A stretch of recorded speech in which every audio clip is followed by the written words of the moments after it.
BJP की साजिश का शिकार बनेंगे शिंदे, शिवसेना छोड़ेगी एनडीए। बीजेपी महत्वपूर्ण मंत्रालयों को अपने पास रखने की तैयारी में। शिंदे की तुलना में अजीत पवार को मिलेंगे महत्वपूर्ण मंत्रालय। शिंदे को नहीं मिलेगा गृह विभाग, दिल्ली ने कर लिया तय। महाराष्ट्र में 12 दिसंबर को मंत्रिमंडल विस्तार किए जाने की खबरें आ रही हैं।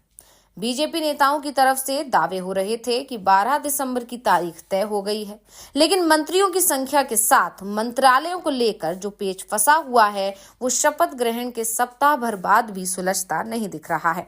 एक तरफ एकनाथ शिंदे और अजीत पवार गृह और वित्त मंत्रालय को लेकर अड़े हुए थे, तो बीजेपी की तरफ से साफ कर दिया गया था कि अजीत पवार को एक बार फिर वित्त मंत्रालय दिया जा सकता है, लेकिन बीजेपी गृह मंत्रालय अपने पास ही रखेगी। इसके पीछे परंपरा का हवाला दिया जा रहा है। कहा जा रहा है कि बीजेपी महाराष्ट्र की सत्ता में जब भी आई है, गृह मंत्रालय उसके पास ही रहा है, इसलिए इस बार भी वो गृह मंत्रालय तो नहीं छोड़ेगी। और शिंदे को जिन मंत्रालयों का ऑफर दिया गया है, उसके लिए वो तैयार होते नहीं दिख रहे हैं। और इस बीच देवेंद्र फडणवीस दिल्ली पहुंच गए। अपने साथ उन मंत्रियों की लिस्ट भी लेकर आए हैं जिन्हें बीजेपी के कोटे से शपथ दिलानी है। किसको क्या मंत्रालय दिया जा सकता है, इसे भी वो मुंबई से तय करके लाए हैं, और इसमें नागपुर की भी मदद मिली है। इसके बाद से कहा जा रहा है कि बीजेपी की जो सूची फडणवीस ने तैयार की है, उसमें बहुत ज्यादा बदलाव नहीं होंगे। बस पेच महायुति गठबंधन के दो दल एनसीपी और शिवसेना की तरफ से फंसा हुआ है, और इसी के चलते फडणवीस की अमित शाह और जेपी नड्डा के साथ लगातार बैठकें हो रही हैं।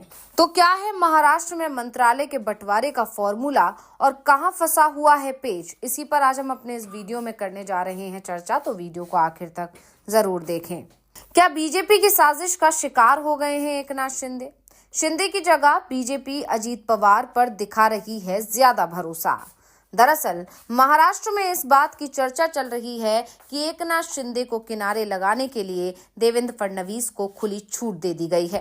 बीजेपी फडणवीस की मदद से शिंदे को पूरी तरह से किनारे लगाने की तैयारी में है, जिससे शिवसेना को जो पहले से ही छूट के बाद कमजोर हो गई है, उसे पूरी तरह से खत्म किया जा सकता है। इसके लिए अजीत पवार भी बीजेपी की मदद करने को तैयार दिखाई दे रहे हैं। बीजेपी की तरफ से पहले गृह और वित्त दोनों ही मंत्रालय अपने पास रखने की बात की जा रही थी, लेकिन अजीत पवार को बीजेपी का साथ दिए जाने का इनाम देने की बात अब शुरू हो गई है। दावा किया जा रहा है कि अजीत पवार की पसंद के तीनों मंत्रालय उन्हें दिए जाने पर बात बन गई है। अजीत पवार वित्त, सहकारिता और कृषि मंत्रालय मांग रहे थे, और कहा जा रहा है कि ये तीनों मंत्रालय अजीत पवार को देने पर बीजेपी सहमत हो गई है, लेकिन शिंदे को लेकर अभी तक बात नहीं बन पा रही है। इस बीच अजीत पवार और देवेंद्र फडणवीस दिल्ली पहुंच गए और बीजेपी हाईकमान के साथ बैठकें शुरू कर दी। महाराष्ट्र को लेकर शाह और नड्डा के साथ फडणवीस और अजीत पवार की बैठकें लगातार हो रही हैं। लेकिन सबसे बड़ी बात ये कि एकनाथ शिंदे को दिल्ली बुलाया ही नहीं गया। शिंदे के कार्यालय के सूत्रों ने बताया कि एकनाथ शिंदे को दिल्ली में किसी नेता से मिलने के लिए नहीं बुलाया गया। उनकी दिल्ली यात्रा की कोई योजना नहीं है। और इस बीच बीजेपी इस बार भारी मांग वाले विभागों से समझौता करने के मूड में नहीं दिख रही है। बीजेपी की नजर एकनाथ शिंदे के शहरी विकास विभाग पर भी है, और इसके बदले में बीजेपी शिंदे को राजस्व और लोक निर्माण विभाग की पेशकश कर सकती है। बीजेपी के एक नेता ने कहा कि देवेंद्र फडणवीस के नेतृत्व वाली महाराष्ट्र सरकार का मंत्रिमंडल विस्तार 14 दिसंबर तक होने की संभावना है। एक बीजेपी नेता ने यह भी कहा कि शिवसेना को गृह विभाग नहीं मिलेगा और राजस्व विभाग भी आवंटित होने की संभावना नहीं है। मंत्रिमंडल विस्तार में बीजेपी अपने पास मुख्यमंत्री पद सहित 21 से 22 मंत्री पद रखेगी। साथ ही उन्होंने ये भी कहा कि 4 से 5 मंत्री पद खाली रखे जा सकते हैं। महाराष्ट्र सरकार में ज्यादातर 43 मंत्री हो सकते हैं। तो जिस तरह से महायुति के अंदर बैठकें चल रही हैं, उससे सबसे ज्यादा परेशानी में एकनाथ शिंदे ही दिखाई दे रहे हैं, क्योंकि शिंदे के बारे में अभी तक दावा किया जा रहा था कि शिवसेना के साथ पुरानी दोस्ती का उन्हें फायदा मिलेगा, क्योंकि अजीत पवार की विचारधारा और बीजेपी की विचारधारा में अंतर है। अजीत पवार की पार्टी की विचारधारा कांग्रेस की सेकुलर विचारधारा से मेल खाती है, जबकि शिंदे की पार्टी शिवसेना की विचारधारा हिंदुत्व की विचारधारा है। बीजेपी और शिवसेना के बीच 35 साल से गठबंधन है। ऐसे में शिवसेना का साथ बीजेपी को परेशान भी नहीं करता है। लेकिन अजीत पवार कब पाला बदल जाएंगे, इस पर बीजेपी का कोई नेता कुछ भी नहीं कर सकता। विधानसभा चुनाव के समय तो अजीत की पार्टी के नेता ही दावा कर रहे थे कि चुनाव नतीजे तय करेंगे कि अजीत पवार किस दल के साथ रहेंगे। यानी चुनाव परिणाम महायुति के पक्ष में नहीं आते, या फिर महायुति को सामान्य बहुमत मिलता तो अजीत पवार पाला भी बदल सकते थे। अजीत पवार के करीबी और नवाब मलिक ने तो खुलकर ये बात कह दी थी कि चुनाव के बाद एनसीपी ही तय करेगी कि उसे किसके साथ जाना है। ऐसे में शिवसेना की जगह अजीत पवार के साथ दोस्ती बीजेपी को भारी भी पड़ सकती है। लेकिन फिलहाल एक बात तो साफ हो गई है कि बीजेपी अजीत पवार के साथ मिलकर एकनाथ शिंदे को कमजोर करने की कोशिश में जुट गई है।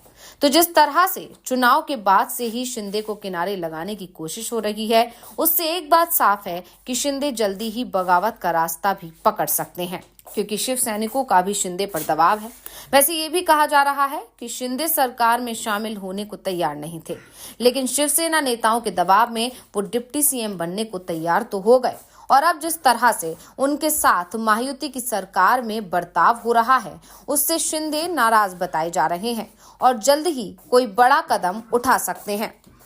फिलहाल शिंदे की नजर बीएमसी के चुनावों पर बताई जा रही है और बीएमसी चुनावों तक शिंदे बीजेपी के साथ बने रह सकते हैं, लेकिन चुनावों के बाद वो बीजेपी के साथ कोई बड़ा खेल कर सकते हैं। दरअसल महाराष्ट्र की राजनीति में शिवसेना के लिए प्रदेश की सत्ता तो शुरुआत से ही महत्वपूर्ण रही है, लेकिन उनके लिए बीएमसी का चुनाव राज्य की सत्ता से कम महत्वपूर्ण कभी भी नहीं रहा है। और यही कारण है कि करीब 30 सालों से बीएमसी पर शिवसेना का ही कब्जा बरकरार रहा है। बीएमसी का बजट 60,000 करोड़ का है, जो इसे भारत का सबसे बड़ा निकाय बनाती है। ऐसे में बीएमसी चुनावों के बाद बीजेपी के साथ बड़ा खेल हो सकता है। बीएमसी चुनावों तक ही शिंदे महायुति गठबंधन में रहेंगे। उसके बाद अगर बीजेपी ने उनकी मांग नहीं मानी तो शिंदे महायुति से अलग भी हो सकते हैं।